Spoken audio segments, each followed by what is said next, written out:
Ancient wisdom for modern relationship challenges. Have you ever noticed how, in today's world, we can text someone instantly and yet still feel miles apart from them? We live in an era of constant notifications, quick replies, and endless connection. But somehow, our relationships, whether romantic, familial, or friendships, often feel more fragile than ever. It's almost ironic. Technology has made reaching each other easier, but truly understanding each other? That part seems harder. When it comes to love, trust, and communication, we tend to think we are dealing with new problems: ghosting, endless scrolling, digital jealousy. But if we strip away the screens, the apps, and the emojis, the core challenges are surprisingly ancient. In fact, 2,000 years ago, the Buddha and his disciples were already talking about the very patterns that still tangle us up today: attachment, expectations, misunderstanding, and the way our own ego quietly shapes our relationships. So, let's slow down for a moment. Imagine sitting beneath a body tree, away from all the noise, and hearing an elder say, "Relationships are not places where you own another person. They are spaces where you practice love, compassion, and presence." That's not a line from a self-help Instagram post. It's ancient Buddhist wisdom. And yet, it's as relevant to your marriage, your dating life, or even your work relationships as it was in ancient India. One of the Buddha's central teachings is about attachment. Not the healthy bond of care, but the clinging, the gripping, the "you must be this way for me to be happy." We often enter relationships with a secret contract in our heads. I'll love you as long as you make me feel secure, as long as you don't change too much, as long as you meet my unspoken expectations. And when the other person inevitably changes, as all living things do, we feel betrayed. But the truth is, change was never the betrayal. Our refusal to accept change was. In modern relationships, this shows up when we try to freeze a person into the version we first fell in love with, or when we obsessively check their online status, hoping for reassurance. Ancient wisdom offers a different path: love without clinging. Care deeply, but let the other person breathe. See them as they are today, not as a projection of yesterday. Another core teaching is about right speech. In Buddhist practice, right speech means speaking in ways that are truthful, kind, and useful. Not just blurting out whatever comes to mind because I'm just being honest. Honesty without compassion is cruelty. And in relationships, the way we communicate can either deepen connection or create cracks that take years to repair. Think about your last argument with someone you love. Did you aim to win the conversation or to understand? Did your words create a bridge or a wall? Imagine if we approach disagreements not as battles, but as opportunities to listen more deeply, almost as if we were meditating, but on the other person's words. Then there's compassion, which in Buddhism is not just pity or feeling sorry for someone. It's the active wish for them to be free from suffering. In relationships, compassion looks like pausing before reacting, asking, what pain might be behind their words right now? It's easy to be compassionate when the other person is kind to us. The real test is when they're not. I remember a friend of mine going through a rough patch with her husband. They'd been together for over a decade, but lately every conversation turned into a misunderstanding. She came to me one day, frustrated, saying, "He's changed so much." And I asked her, "So have you, right?" She paused, then laughed through her tears. That's when she realized, relationships aren't about holding on to a fixed version of each other, but learning to meet each other again and again, in every new season of life. Buddhist wisdom also speaks about impermanence. Everything changes: our feelings, our circumstances, even our relationships. This isn't meant to make us sad, it's meant to make us more present. When you know that every moment with your partner, your child, or your friend is unique and unrepeatable, you stop wasting time holding grudges over small things. You start cherishing the way they smile at you today, because you know tomorrow, that smile may look a little different. In today's fast-paced culture, we are taught to chase the next thing, next partner, next thrill, next upgrade. But ancient wisdom invites us to stay, not out of fear of change, but out of love for what's here right now. Instead of asking, "Is this relationship perfect?" we can ask, "Am I showing up fully in this relationship?" Now, let's be honest. Applying ancient wisdom to modern love isn't always easy. Our egos get loud. Our habits run deep. Sometimes, even when we know we should let go, or listen better, or be more compassionate, we still get triggered. And that's okay. The Buddhist path isn't about never making mistakes. It's about noticing sooner, returning to the present faster, and repairing the connection more sincerely. So here's a small practice you can try. The next time you feel misunderstood, instead of defending yourself immediately, take one slow breath. Ask, "Can you tell me more about how you're feeling?" This simple act, pausing before reacting, creates a tiny space where compassion can enter. And sometimes, that's all it takes to shift the entire tone of the conversation. The beauty of ancient wisdom is that it doesn't expire. Human hearts haven't evolved past the need for kindness, patience, and understanding. Whether we are carving messages into palm leaves or sending them as text messages, we still long for the same thing: to be seen, heard, and loved for who we are.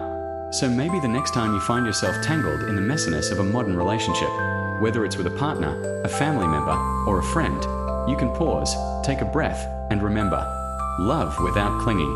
Speak with kindness. Practice compassion. Embrace impermanence.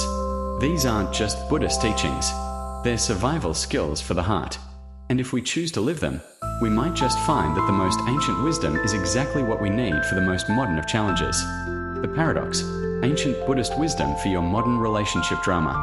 Think ancient Buddhist monks have nothing to teach you about your ex, your demanding boss, or that awkward first date. You'd be surprised. In fact, the advice you're scrolling past right now might not hold a candle to what's been whispered for over 2,000 years in temple courtyards and quiet mountain monasteries.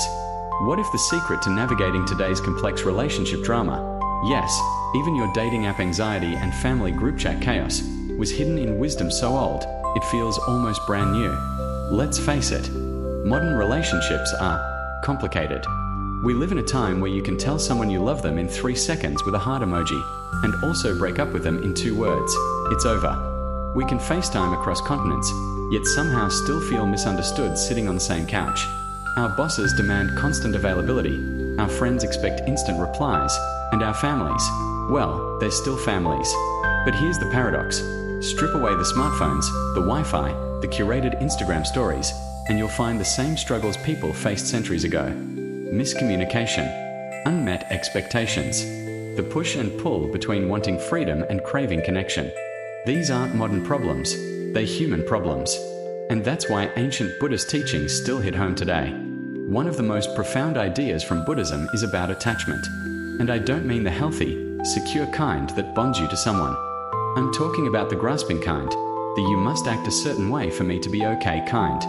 This shows up when you need constant reassurance from your partner, when you can't stand the thought of a friend cancelling plans, or when your boss's approval feels like oxygen. The Buddha's wisdom? Holding on too tightly doesn't preserve love, it strangles it. True connection requires space. I once had a friend who admitted she checked her boyfriend's last seen time on messaging apps every night. She wasn't trying to control him, she was trying to calm her own anxiety. But over time, this little habit turned into a quiet mistrust. Ancient teachings would suggest a radical move. Instead of clinging to control, anchor yourself in presence. Love without gripping. Let the other person be. Another timeless teaching is right speech. In today's language, it's the difference between sending a message to score points in an argument versus speaking to actually connect. Think about it.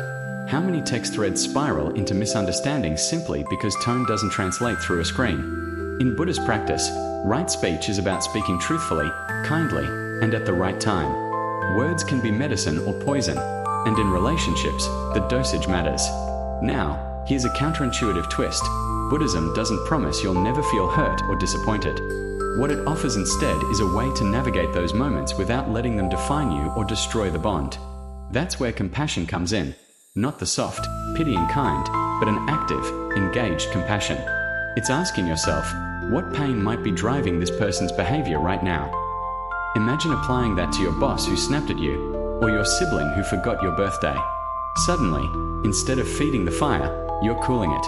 And then there's impermanence, the truth that nothing, no feeling, no situation, no relationship, is fixed. This can sound depressing, but it's actually liberating. Think about the last time you were in a fight with someone you love. In the heat of the moment, it felt permanent, like the connection was cracked forever. But it wasn't. Just like storms pass, so do emotional tempests. Knowing this, we can stop making permanent judgments in temporary weather. Here's where the paradox really shines. Ancient Buddhist wisdom doesn't tell you to escape from relationships. It invites you to be more fully in them. to engage without grasping, to speak without harming, to love without expecting someone to complete you. In a way, it's about shifting from how can this person make me happy to how can I bring awareness, kindness, and curiosity into this connection. Let me ask you this. How often do you pause before reacting in a conversation? Not just bite your tongue, but truly pause, long enough to notice your heartbeat, your breath, and the story you're telling yourself about the other person. That pause is where choice lives, and choice is where relationships transform. I've seen this play out in my own life. There was a moment with a close friend when a misunderstanding could have ended the friendship. Old me would have gone into defense mode, ready to argue my case like a lawyer. But that day, I remembered something from a Buddhist text. If you wish to see the truth, hold no opinion for or against. I stayed silent for a few breaths. I listened. And in that space, I realized she wasn't attacking me. She was scared. That changed everything. This is why the paradox is so powerful. The more we let go of needing to control the outcome, the more space we create for real connection to grow. The less we cling to how things should be, the more we can enjoy how things are. So the next time you find yourself stuck in relationship drama, whether it's with your partner, your boss, or on a painfully awkward first date, try this experiment. First, notice your attachment. What are you afraid of losing right now? Second, check your speech. Are your words serving connection or separation? Third, practice compassion. Can you see the human under the behavior? And finally, remember impermanence. This moment, no matter how intense, will pass. Ancient wisdom isn't dusty or outdated.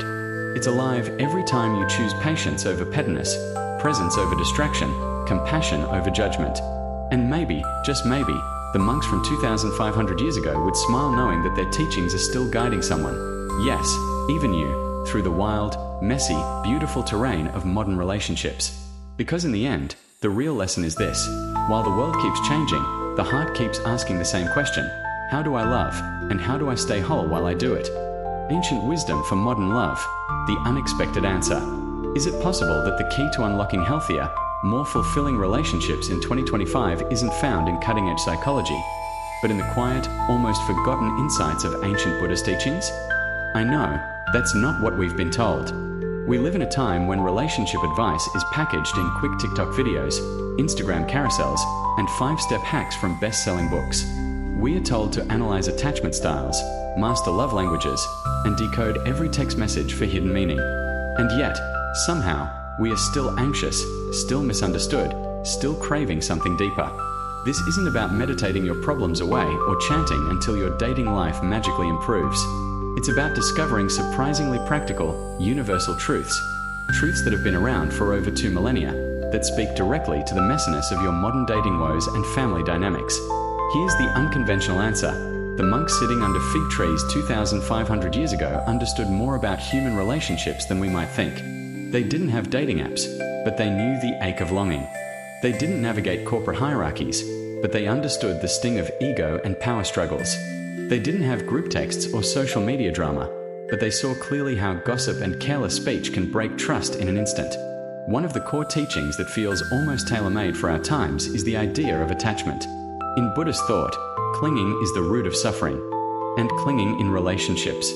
That's the belief that another person must act a certain way for you to feel okay, that they must meet your unspoken expectations for the connection to survive. Think about the last time you waited for someone to text you back and felt your stomach twist, or when a partner didn't react to your good news with the enthusiasm you hoped for, and you felt let down. That's attachment at work, not in the healthy sense of bonding, but in the anxious sense of trying to control the uncontrollable. Ancient wisdom says, love, but do not cling. Care deeply, but allow the other person to breathe, to change, to be themselves. Then there's right speech, a teaching that feels almost radical in today's world of quick replies and comment sections. Right speech means speaking in a way that is truthful, kind, and purposeful. Not just blurting out whatever crosses your mind because I'm just being honest. Honesty without kindness can be cruelty. Imagine if, in your next disagreement, instead of crafting the perfect counterargument, you paused and asked, what can I say right now that will move us toward understanding? That small shift could save hours of tension, and perhaps even years of resentment. Another principle that works like a hidden key in modern relationships is compassion. And not just the soft, sympathetic kind, but the active, engaged compassion that says, I want you to be free from suffering, even if I don't agree with you right now. Compassion is what allows you to see the stressed out coworker behind your boss's sharp tone, or the tired parent behind your partner's short temper. It doesn't mean excusing harmful behavior. It means recognizing the human underneath it. And then, of course, there's impermanence. In the West, we tend to see change as a threat in relationships. We cling to how things were in the honeymoon phase or wish we could freeze someone in their best version. But impermanence isn't the enemy. It's the reminder that every smile, every laugh, every conversation is a one-time gift. The fights won't last forever, and neither will the sweetest moments. Knowing this doesn't make love less, it makes it more precious. Let me tell you a story. A friend of mine had been married for 18 years. Over time, she and her husband grew into different people, and the changes scared them both. She told me, I miss who he used to be. And I asked, do you think he might miss who you used to be? She laughed softly. That's when she realized, relationships aren't about holding on to a single, unchanging version of each other. They're about learning to meet each other anew, again and again, as you both evolve. The beauty of ancient Buddhist wisdom is that it doesn't pretend relationships will always be easy. It doesn't give you a magic formula for eternal bliss.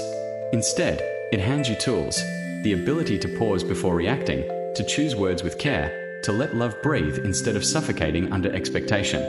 So, here's a challenge for you, something you can try today, without any incense or meditation cushions.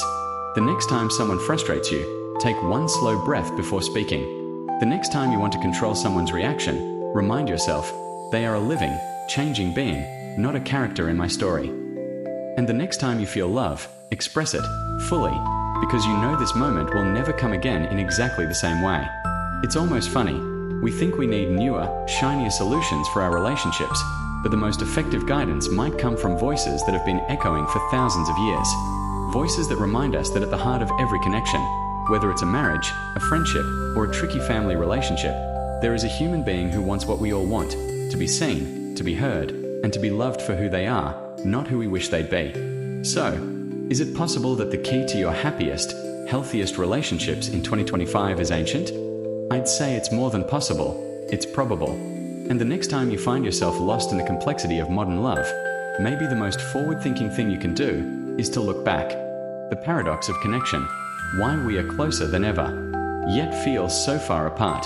Have you noticed that relationships today, whether romantic, family, or friendships, feel harder? It's strange, isn't it? We live in an age where we can connect with anyone, anywhere, instantly. One swipe and you can meet someone new. One tap and you can video chat with a loved one across the country.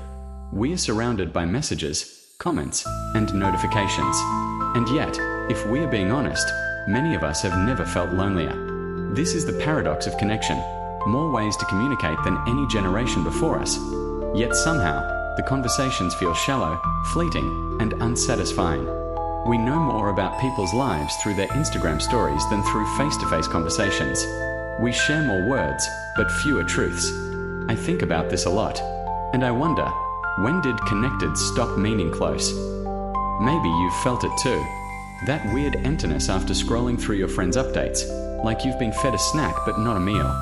Or the awkwardness of being in the same room with someone, both of you glued to your screens, not quite knowing how to start a real conversation anymore. Here's the twist. The solution to this modern problem might not be more technology, better apps, or even the latest relationship advice from a best-selling book. It might be something much older. Something so ancient, we've nearly forgotten it exists. I'm talking about wisdom that comes from a time before smartphones, before email, before even the printing press. Ancient Buddhist teachings, passed down for thousands of years, not about how to send a better text message, but about how to truly see and hear another human being. You might be thinking, what could a monk living centuries ago possibly know about the stress of dating apps, dealing with a demanding boss, or navigating complicated family dynamics? Surprisingly, a lot. Because while our tools have changed, human emotions haven't. The longing for love, the sting of rejection, the tension of misunderstandings, these are timeless. And here's where it gets interesting. These old teachings weren't just abstract philosophy. They were practical, lived wisdom. They offered real, everyday guidance on how to speak honestly without cruelty, how to listen without judgment, and how to love without clinging so tightly that we strangle the connection.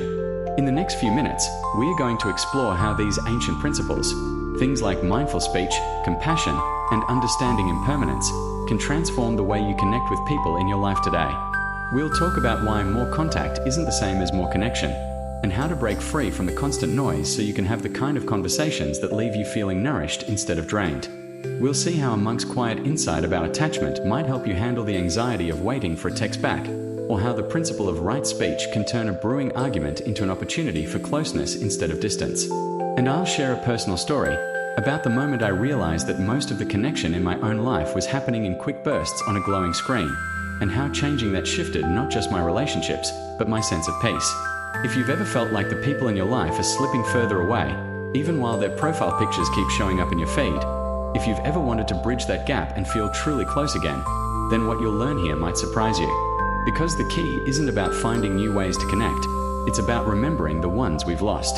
By the end of this, you'll have tools, simple, practical, ancient tools, that can help you not just talk more, but connect deeper. You'll see how to navigate the complexities of modern relationships without losing yourself in the noise, and how to create moments of presence that feel rare and real. So let's take this journey together, backward, in order to move forward. Let's see what the quiet wisdom of the past can teach us about the chaos of connection in 2025. And maybe, just maybe, we'll discover that we are not as far apart as we feel. Listening beyond words, how ancient wisdom can save modern conversations. Have you ever noticed that in most arguments, nobody's actually listening? One person is talking, the other is just waiting for their turn to fire back. It's like two radios broadcasting at full volume on different stations. Lots of noise, but no music. And here's the thing, most of us don't do it on purpose. We think we are listening, but really, we are just holding our breath until it's safe to launch our own counterpoint. That's not communication. That's verbal fencing. Thousands of years ago, Buddhist teachings offered something radically simple, but shockingly rare in today's world, called right speech. Now, in Buddhism, right doesn't mean morally perfect or politically correct. It means aligned. Speech that's aligned with truth, with kindness, and with the intention to bring understanding instead of harm. But here's the part we often forget. Right speech isn't just about the words you choose. It's about the space you create to actually hear the other person. Sometimes, the most powerful thing you can say is nothing at all. Think about the last disagreement you had, maybe with your partner, your teenager, your coworker. Was there a moment when things could have gone differently if someone, maybe you, had just paused?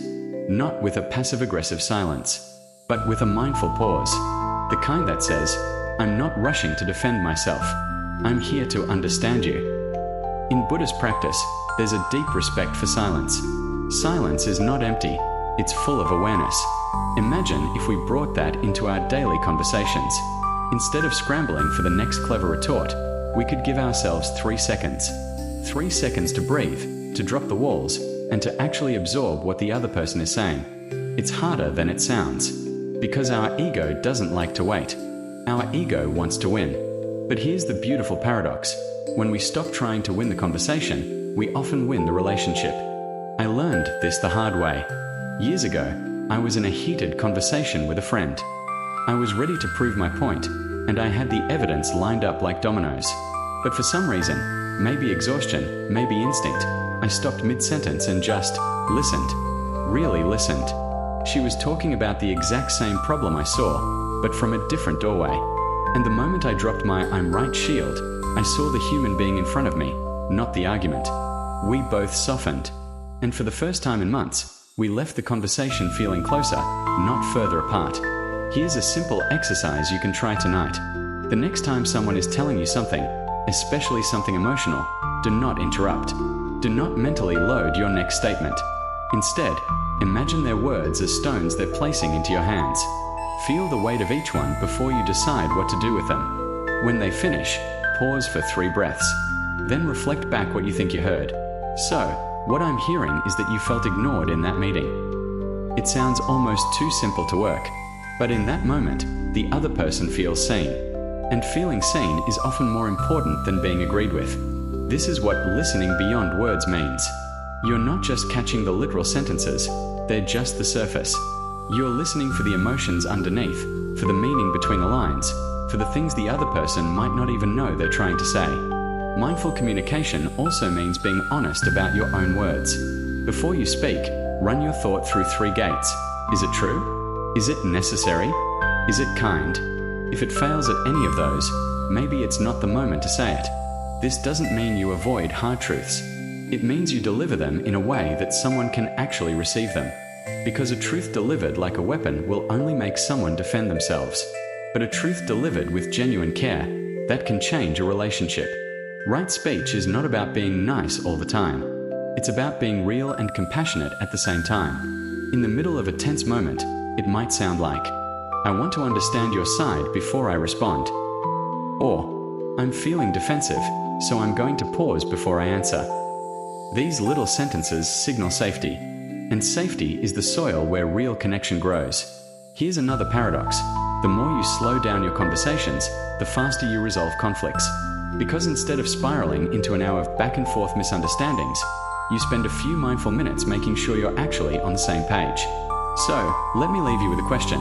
The next time someone in your life says something that triggers you, will you take that as your cue to attack, or as your cue to breathe? Because in the end, mindful communication isn't about winning arguments, it's about winning trust.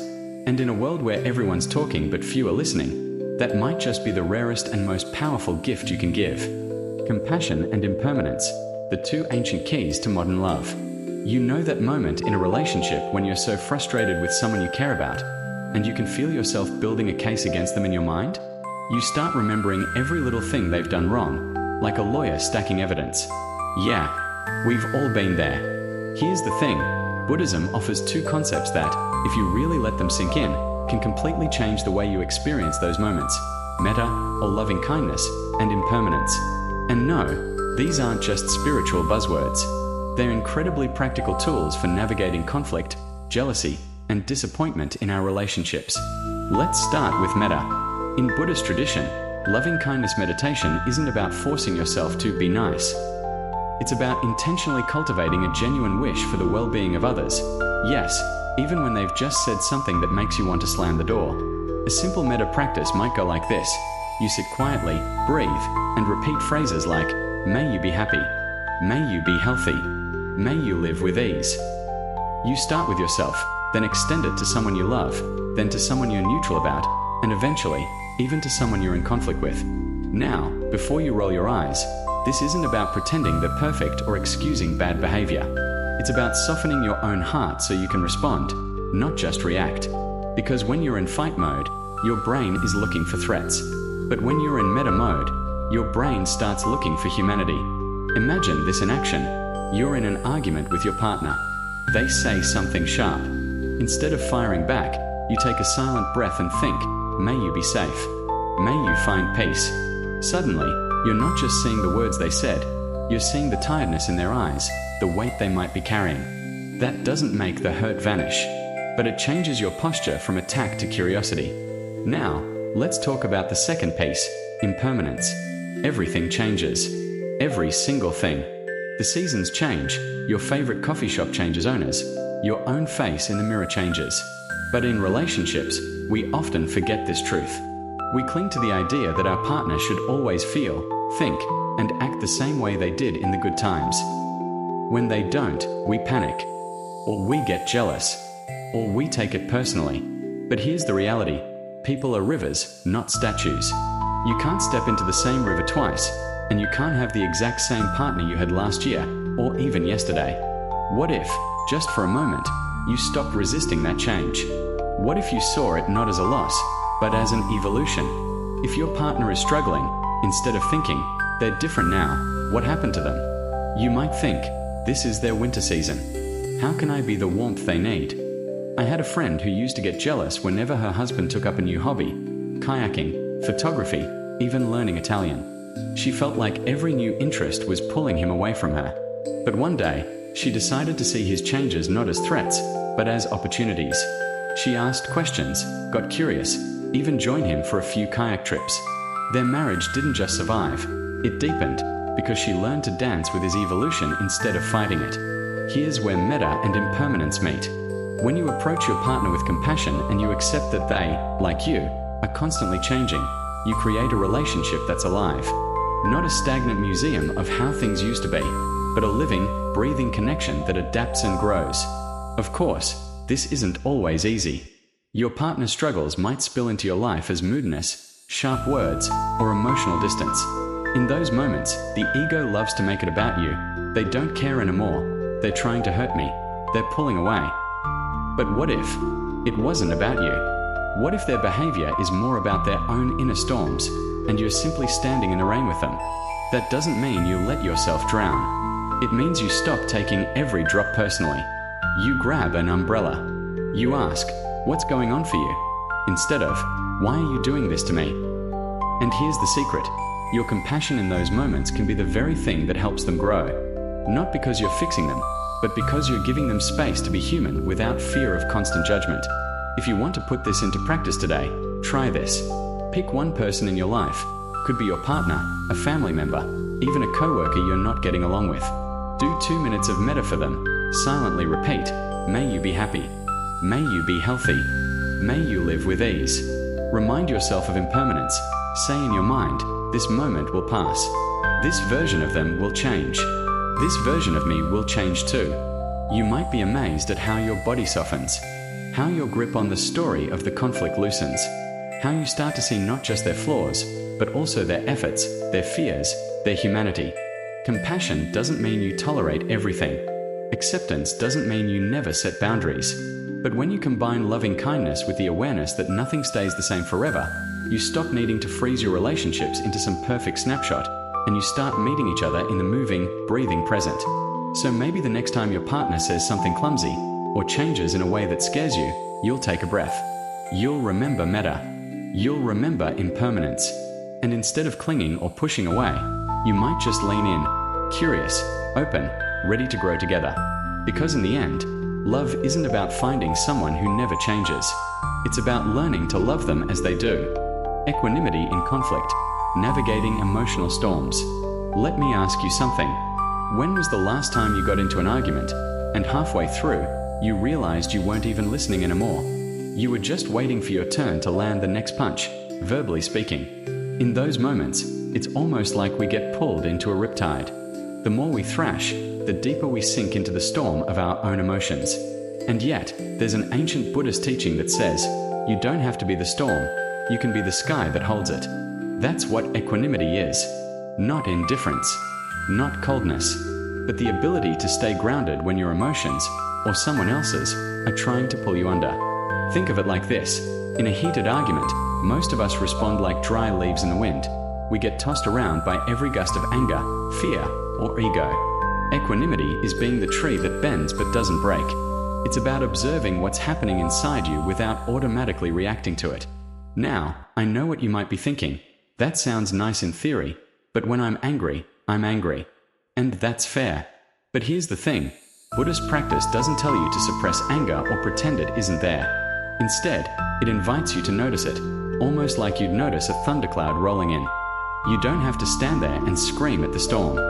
You can just say, here it comes, and then decide how you want to move through it. One simple tool for this is called the name it to tame it approach. The moment you feel your pulse rising, you literally name the emotion in your mind. Anger, frustration, hurt. Neuroscience actually backs this up. Labeling your emotions helps activate the rational part of your brain, making it easier to choose a thoughtful response instead of a knee-jerk reaction. Here's an example. Let's say your partner says something dismissive about your opinion during dinner with friends. Instantly, you feel heat in your chest, a rush in your ears. Instead of snapping back, you silently say to yourself, anger is here. You take one slow breath. You remember, this feeling is temporary. I don't have to let it steer the whole night. That pause, that tiny moment between feeling and reacting, is where equanimity lives. And in that space, you get to choose whether the conversation spirals into a war or turns into an opportunity for deeper understanding. Another practical trick. Imagine you're sitting on a riverbank, watching your emotions float past like leaves in the water. You don't jump in to chase them. You don't grab them and hold on. You just notice them drift by. This visual can help you stay present without getting swept away. And here's the surprising thing. When you practice equanimity, disagreements don't just feel less volatile. They can actually become valuable. Why? because you stop seeing them as threats to the relationship and start seeing them as a kind of truth-revealing process. Conflict shows you what matters most to the other person and to yourself. I once worked with a couple who fought constantly about money. Every argument followed the same exhausting pattern: accusations, defensiveness, silent treatment. But when they started practicing equanimity, they learned to step back mid-conflict and ask, what's really underneath this? Turns out, one partner's spending habits weren't the root problem. It was the other partner's deep-seated fear of financial instability from childhood. Once that came to light, the argument transformed into a conversation about security, trust, and shared goals. Equanimity doesn't mean you stop caring. In fact, it can make you care better. Because instead of reacting from wounded pride or sheer frustration, you respond from a place of clarity. And that clarity keeps you connected, even in disagreement. Here's how you can start building it into your daily life. Spot your triggers early. Notice physical signs: clenched jaw, tight shoulders, shallow breathing. These are early warning signals that your emotional storm is brewing. Pause before you speak. Even 2 seconds of silence can stop the cycle of escalation. Use that time to breathe, name your emotion, and remember your goal. Ask a grounding question. Something like, what is this moment really about? Or, in 1 year, will this still matter? These questions pull you out of the heat of the moment and into perspective. Practice outside of conflict. Equanimity isn't built in the middle of a fight. It's trained in calm moments through mindfulness, meditation, or simply slowing down your daily pace. Remember, you're not trying to win every argument. You're trying to stay connected through them. That's the real victory. Imagine this. Next time you're in a disagreement, instead of raising your voice, you lower it. Instead of rushing to defend yourself, you lean in and say, "Help me understand what you're feeling right now." That single sentence can shift the whole energy of the exchange. Because here's the truth. Most people aren't looking for you to be perfect in a conflict. They're looking for you to stay present, to not vanish into anger or retreat into silence. Equanimity allows you to do just that. At the end of the day, relationships aren't about avoiding storms. They're about learning to sail together through them. And when you can stand in the middle of a heated moment, feeling the thunder inside you but not letting it dictate your next move, that's when you're no longer just reacting to life. You're leading it. So the next time emotions start to rise, try this. Picture yourself as the sky. The clouds may come and go, dark, heavy, wild, but you remain vast and steady. You watch. You breathe. You choose. And in that choice, you may just find the kind of connection that can weather any storm. Cultivating joy and connection, a path forward. Let's be honest, most of us spend a lot of time thinking about what's missing in our lives or our relationships. What could be better? What needs fixing? And while there's nothing wrong with wanting to grow, this constant focus on the gaps can quietly drain the joy from the things we already have. Ancient wisdom has a simple antidote for this: gratitude. Not the kind you post on social media once a year at Thanksgiving, but a daily practice of truly noticing and appreciating what's already here. Think about it. When was the last time you looked at your partner and thought, "I'm grateful for this person," without it being their birthday, your anniversary, or after they did something extraordinary? We often wait for special moments to express appreciation, but here's the secret. Joy in relationships isn't built from the big gestures. It's built from the small, consistent acts of seeing and valuing each other. Buddhist teachings call this gladdening the mind. It's the act of deliberately focusing on what's good, what's present, what's working, because the mind, left to its own devices, tends to wander toward what's wrong. And in relationships, that wandering can slowly erode the connection. Here's a simple experiment you can try today. Before you go to bed, name 3 things about your partner or your relationship that you appreciate. They can be as small as the way they made coffee this morning or how they smiled at me when I came home. The goal isn't to find monumental things. It's to train your mind to notice the everyday blessings you normally walk past. I can tell you from personal experience, this small practice can shift the entire emotional climate between 2 people. I once knew a couple who was on the brink of breaking up. They felt distant, resentful, and tired. They started doing a nightly 3 gratitudes ritual, and within weeks, the energy between them softened. The conflicts didn't magically disappear, but they were approached with less bitterness, because both partners were regularly reminded that there was still good worth protecting. Now, gratitude isn't just a warm, fuzzy feeling, it's a skill. And like any skill, it gets stronger the more you practice. But here's where ancient wisdom really deepens the lesson. It tells us that joy isn't just about feeling good in the moment. It's about building resilience. When you make gratitude and appreciation part of your daily rhythm, you're actually preparing your relationship to withstand harder times. Because when the storms come, and they will, you've already built a strong foundation of trust and goodwill. So how do we infuse this into everyday life without it feeling forced? Here are a few ideas you can try. Micro moments of thanks. Don't save gratitude for big events. If your partner takes out the trash, pours you a cup of tea, or remembers something important to you, acknowledge it right then. A simple "I appreciate that" can go a long way. Celebrate the ordinary. Make a habit of pointing out the little joys. Sunlight in your kitchen, a shared laugh, the way your dog greets you both at the door. Noticing the ordinary is how we make it extraordinary. Speak appreciation out loud. Thinking grateful thoughts is good, but saying them out loud transforms them into connection. Your partner can't read your mind, they need to hear it. Anchor gratitude to daily routines. Maybe you share one thing you appreciate during your morning coffee, or you text something midday. Linking it to a habit means you're less likely to forget. And here's the deeper truth: gratitude is contagious. When one person starts expressing it regularly, the other often follows.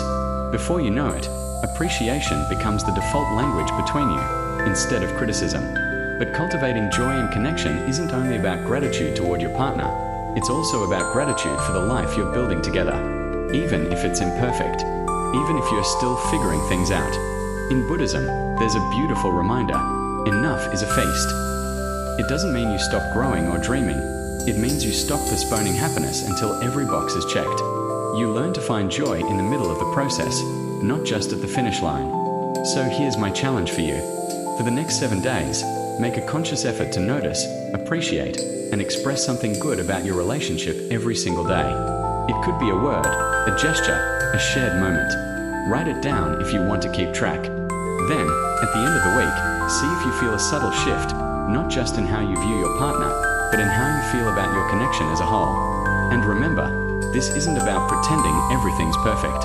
You can be grateful and still want change. You can appreciate your partner and still have boundaries. In fact, gratitude often makes those harder conversations easier, because they're coming from a place of mutual respect rather than simmering resentment. The path forward, for most of us, isn't a radical overhaul of our relationships.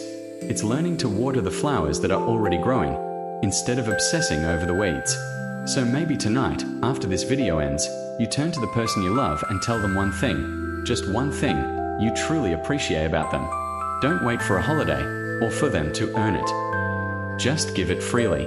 Because joy, in the end, is not something we find by chasing more. It's something we grow, right here, with what we already have. And when you practice gratitude daily, connection isn't something you have to fight for. It becomes the natural outcome of how you live together.